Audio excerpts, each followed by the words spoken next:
Hello, and welcome to another chapter of a tome pulled right off the shelves at the heart of the Jakuls. As always, I'm your skilled host, Lothran, and there's ever so much more data to relay. So let's get to it, shall we? Go grab a filling meal, settle into a cozy spot, and pay accurate attention to Fleet Part 64, Legwork. Another dead end. It can't be this hard to track down a working girl. Any corner girl would do. Where are they all? Alduin knocked on a nondescript bulkhead door, just like a million others, hoping he was in the right place. They had to be somewhere. They have to be. Just a minute! Someone shouted distantly. He'd gotten a tip that he should head here for gossip. Alduin leaned against a near wall. A place like this should be brimming with flesh for trade. He should be drowning in it, not scorched in the desert sun dying of thirst. It didn't make a lick of sense. Where were they? The door opened on well-oiled hinges and swung open. "Take a seat in the back. I'll be with you in a minute." The other man barely looked at him before pushing through the entry and slamming the door shut behind him. Alduin pushed past the kid, walked right through the bar, finding a seat to watch everyone else from. A lot of amputees in this place. Wait, only amputees in this place. He took a second to look at his wreck of a right hand. "What have you gotten me into this time?" he asked of the near useless stump that didn't even bother to respond to him. Till it did. "You'll see." What? He thought... What? Oh, he thought the phrase was still shocked, fortunately having the sense not to scream at his hand in front of a few dozen other people. But it had spoken to him. Somehow, some way it had talked. And now he was shaken out of his relative calmness. What was going on here? Alduin stared at the bracelet, the old Vu technology, trying to will it to speak to him. But he got nothing from it. Eventually he gave up, his mind distracted by the missing piece of every vibrant economy. And this was a very vibrant economy. The kid, Thorin, he was still going over the numbers, but through Digra oil, all coin here did flow. For now, but the tides were turning. Cam was about to reveal 4 new major industries, the first being scrapping to Milligram's prospectors. They eat that up like candy. Fresh mouths to feed, but plenty of pockets to empty. Grigari was rife with floating wrecks from ages long since gone. The second was a new kind of superfood. That one was being kept real hush-hush. Only Mara, Cam's fiancé, had any sway over it. Third was mining. Some lucky asshole had tripped over vast deposits of umbra on his first claim. Everything from open air to deep core drilling would soon fire up. Third, a random farmer had developed some kind of plant that could feed right off of the cores. Wasn't nutritious at all, but Cam had talked about it like it was going to alter the course of history.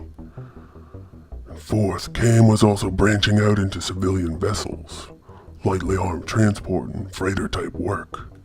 He's one of them guys. The ones that run all the shows. Only way better at it than all the rest Alduin had ever encountered before. But where were the spreading skirts, the softies, the delicates, the women, trading their flesh for whatever they could hold? These bases all worked the same. Daramore lets women into the ranks as the war progresses, like a lot of desperate civs.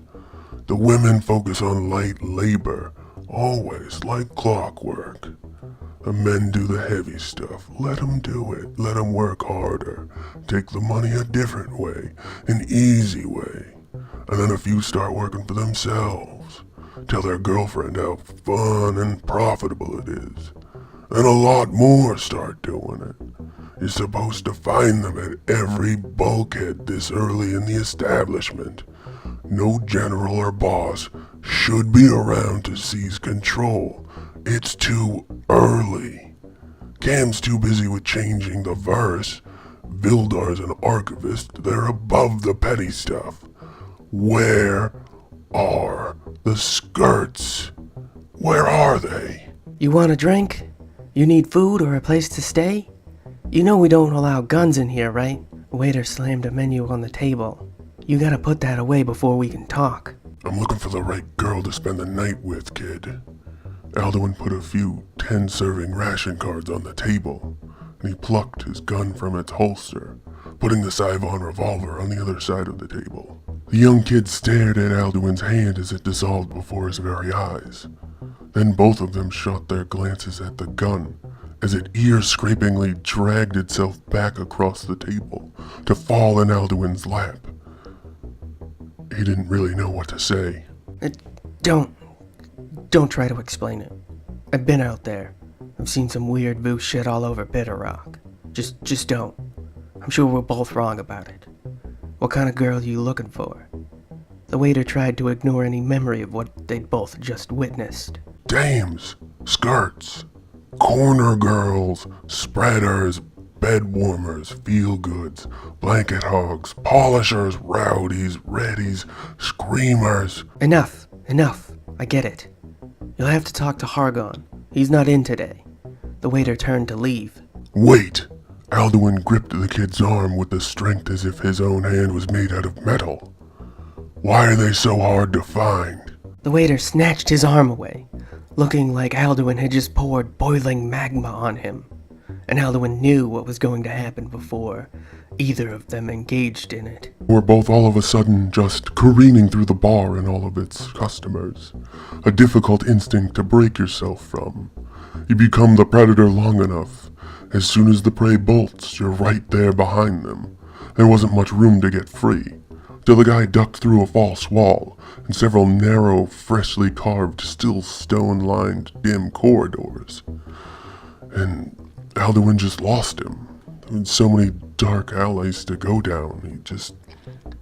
He didn't feel like maybe plunging to his death or whatever. He had a name anyway, so it wasn't that important. Someone to look for. Hargon, whoever the fuck that was. And there was a boss involved. The kid wouldn't have run if there wasn't someone much more afraid of than Alduin. So there was somebody controlling things, keeping things quiet, making sure accidents happened when they needed to. A boss. Too early for there to usually be a boss, but there was one. I gotta get back to the office. And so it is. Our time together has once more come to a close. I hope each and every one of you enjoyed the tale as much as I have the telling of it. As always, I've been your dedicated host, Lothran, and this was Fleet Part 64, Legwork, another tale right from the heart of the Jakuls. And now, sadly, ever so sadly, we must once again part ways. Korvoth, guide them back along the proper path, back to the safety they know all too well. Yes, sir, Lothran. Okay, a bit of a weirdness and a bit of action. Back to work, though. A pleasant greeting and a fond farewell to each and all. Please leave all your comments, questions, and kindnesses down below. Don't you let me catch a single one of you leaving any of that nasty, rude, or awful stuff, though. You keep all that garbage to yourselves. Got it? Don't do it. Don't you ever do it. Remember to like, share, and subscribe to help us learn, spread, and grow. And don't forget that we strongly encourage each and every one of you to stay safe out there. See you again tomorrow for Fleet Part 65. The story is still a bit too slow for me. I don't know what Lothran sees in it. Good night and good luck.